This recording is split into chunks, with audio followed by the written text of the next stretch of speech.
Okay, well, as you've probably worked out, my attempts to restart David's Daily Digital Dollop lasted for all of 15 days, I think. But for those of you who followed that short-lived project, I hope you enjoyed listening to me getting lost in piss-filled underpasses, rifling through bags of sex toys, and groping sleeping men. I imagine now that those of you who didn't hear any of those dollops, after hearing that last statement there about what you've missed, you'll certainly be tuning in. You can subscribe to the David Eagle podcast in all the usual places, and some unusual places as well. There's a Tesco car park in Rotherham. If you just go around the back of the shop, there'll be a man standing there, and he can help you subscribe. He might ask you to do a few other things as well, which I would advise you not to agree to. I've got suspicions about him and his intentions, and I think I might have to not renew his contract. It was an experiment, but I don't think it's worked. So actually stay clear of the car park in the Rotherham Tesco's, and maybe just subscribe the usual ways: iTunes, Apple Podcasts, Google, and the like. So my intention is to podcast regularly, but not on a daily basis. And a lot of people will be questioning my reasons for that. They'll be saying, oh, is it because you're a bit lazy, David? Have you not got the time? All that kind of thing. Is it? I want you to know it's completely an egoless decision, an altruistic decision on my part. I'm doing it for environmental reasons. We've all got to make sacrifices to save the planet. And me, maybe doing a blog 1, 2, or maybe even 3 times a week, that's my contribution to saving the human race. But we've all got to make sacrifices for the good of the human race. And if I can do that in some small way by cutting down the amount of time that I spend recording myself getting lost in piss-filled underpasses and rifling through bags of sex toys, then so be it. I shall make that sacrifice, and you shall make that sacrifice. And together we will save the planet. Okay, so I'm glad we clarified that it's got nothing to do with me being lazy. Right. However, I suppose I was finding the project a little bit of a difficult one.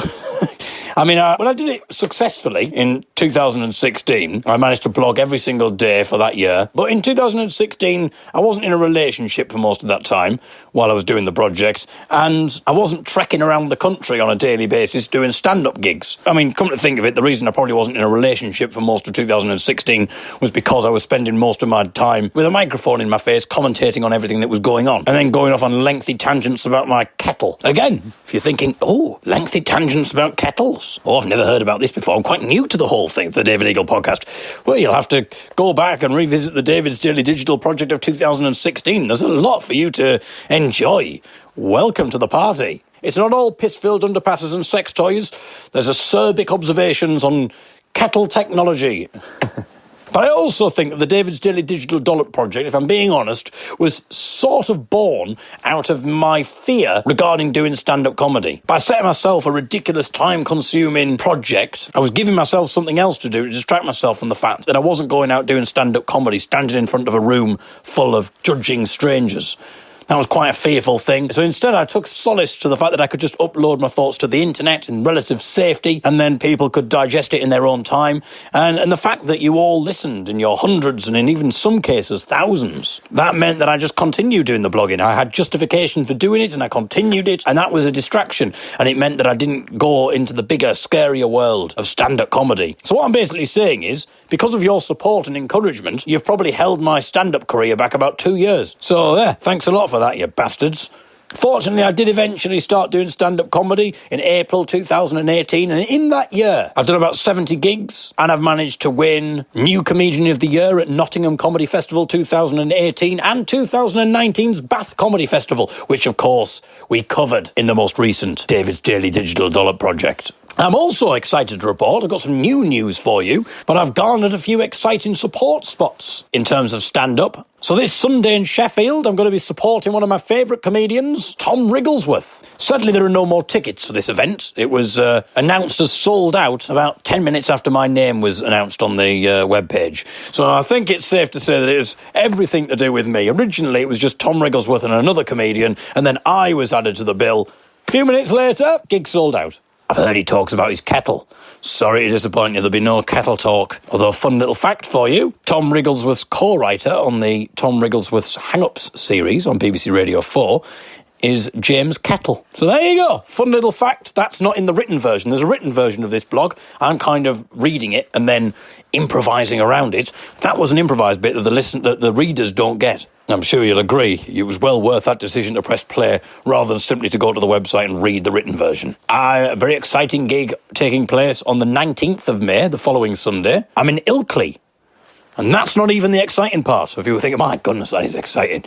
No, there's more. The exciting bit is I am supporting Boothby Graffoe, another wonderful comedian, and on the 5th of September, there'll be another exciting gig. I will be in Stroud. So that's exciting, isn't it? No, believe it or not, there is even more than that. Not only will I be in Stroud on the 5th of September doing stand-up, but I will be supporting Reginald D. Hunter. I've also got an entry in my stand-up diary that I have that just says 12th of June, Hydepark gig. Absolutely no more details about what that's about. I've just been asked to do a Hydepark gig on the 12th of June, and I agreed. But as soon as I know more about that, I shall spill the beans. Actually, let's not bother with the bean spilling. It's not very environmentally friendly, is it? It's just a waste of beans. Let's leave the bean spilling. I'll just tell you about it instead. There's me trying to save the planet, and I'm just frittering away vegetables for no reason. Another reason for putting a halt on the attempted David's Daily Digital Dollop resurgence is because I had a number of deadlines for projects and I wasn't getting round to actually concentrating on them because I was too busy chatting about sex toys to you. And one of these projects was an hour-long BBC radio documentary. It was for BBC Tees, which I produced. It was presented by the Young'uns, produced by me, and it was all about our latest theatre show that we've been doing, The Ballad of Johnny Longstaff. It was brilliant. We were essentially just given free range to just present and produce the entire thing ourselves. An hour-long documentary, an hour-long radio documentary, and they just said, oh yeah, just produce it yourself. And I'd like to think this is because they've got great faith in me and they've heard the various podcasts and things that I've done and they thought, well, he's clearly a man who doesn't need any tutelage or input when it came to creating radio genius. But actually, I think it's more just down to BBC budget cuts. But it was great to do, great fun to do when I finally eventually got round to doing it once I'd stopped doing David's Daily Digital Dollop. It's called Sing a Song of Freedom, The Ballad of Johnny Longstaff. And it was on BBC Tees. It's available on the BBC Sounds app. So if you just type in Sing a Song of Freedom BBC into your chosen search engine. I mean, obviously, I know that's not your priority. Your priority is to listen to me talking about groping men in their sleep and rifling through bags of sex toys and getting lost in piss-filled underpasses. I understand that. But once you've done that, then you can give the BBC Tees documentary, Sing a Song of Freedom, The Ballad of Johnny Longstaff, a listen. I shall be back with more podcasting over the next few days. I've got loads of stuff to tell you. I'll maybe impart some stuff about how the Tom Wrigglesworth gig went.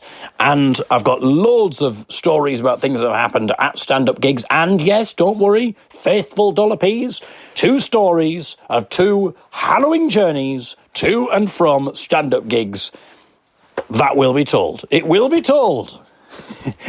From me, David Eagle, on the David Eagle podcast. If you haven't subscribed, it's all free. Just give it a subscribe. You can write a review as well. That's always what people say when they do podcasts, isn't it? They write me a review. So feel free, if you know how to do that, feel free to do that. I think it's just like an Apple Podcasts thing or something. So if you're in iTunes or Apple Podcasts or anything like that, feel free to leave a 5-star review. Because I think it's important that people know, because there might be people out there who are trailing the podcasts, finding out what there is to listen to, and they don't know. They're thinking, oh, if only there was a podcast about a man wandering around a piss-filled underpass in Northampton. If only there was a man talking about groping men in their sleep. If only there was a man rifling through bags of sex toys. Where can I get this podcast? And then there's suddenly, because of the algorithm, when you leave a 5-star review and you mention those things in the podcast review, then you will draw attention to it and other people can discover this. So it's quite a noble thing that you are doing by leaving a review. And in the meantime, have a lovely time. Just stay safe. Bloody hell. I don't know if you heard that. I just said stay safe, and then there was a sound of a car horn peeping, and the car skidded to a halt right next to the window where I'm recording this. Thank you very much for listening. I'll be back in the next couple of days with another David Eagle podcast.